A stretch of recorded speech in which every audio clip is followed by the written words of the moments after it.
The nuclear crisis in Japan entering its third week, and an apology this morning from officials at the Japanese power company to the 3 workers who suffered severe radiation burns. Plus, there are new reports this morning of a major setback in the effort to contain the crisis. Our Neil Karlinski has the very latest from Tokyo. Neil?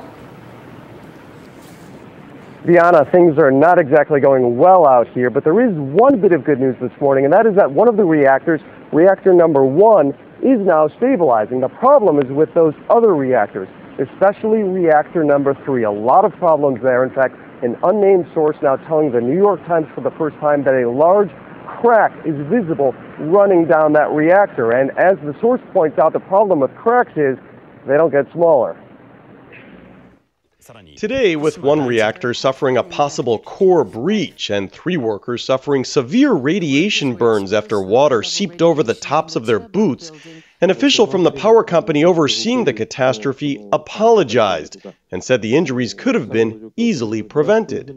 If we had given them the heads up thoroughly, we would have been able to avoid their exposure to the radiation. We regret our lack of communication. The workers suffered radiation burns on their legs and feet. A doctor who examined the injured men says remarkably, "I do not think that it will be related to cancer." Only burns, he says, even though they were exposed to water with radiation 10,000 times normal. Today we've learned that at least 14 other workers are showing signs of heavy exposure, 100 millisieverts of radiation, twice what they should normally be exposed to at the plant in an entire year. And there are new reports of high radiation again being found offshore from the plant. One expert says the levels may be from a leak directly into the ocean. More traces are being found in the food supply as well, leading to increased testing, especially in spinach and milk.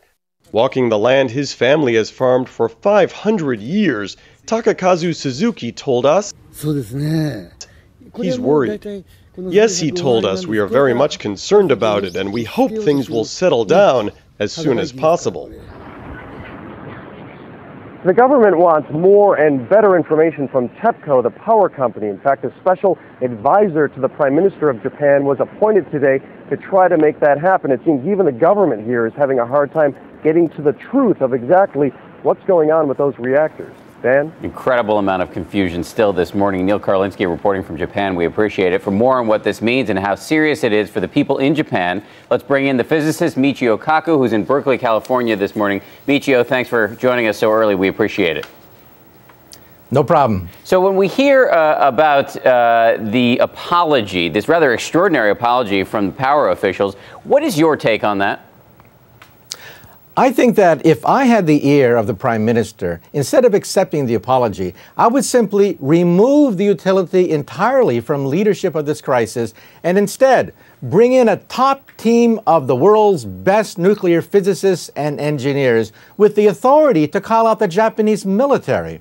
Only the military, led by an international team of top scientists using TEPCO as a consultant, can tame this monster. You've been very critical of the way the Japanese officials have handled this all along. Let me ask you about some news we're getting this morning. A rush to bring in fresh water to douse those reactors to cool them down instead of the seawater that they've been using for 2 weeks now. Why is this switch over to fresh water so significant?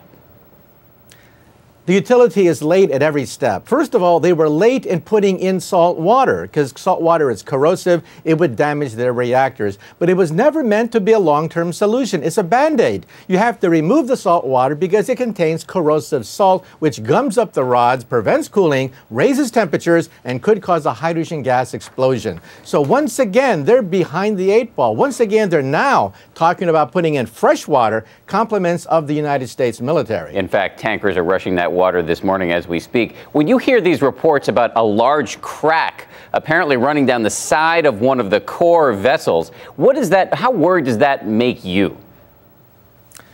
The most dangerous nightmare that haunts the dreams of every nuclear physicist is a huge crack in the vessel which actually contains the uranium rods itself.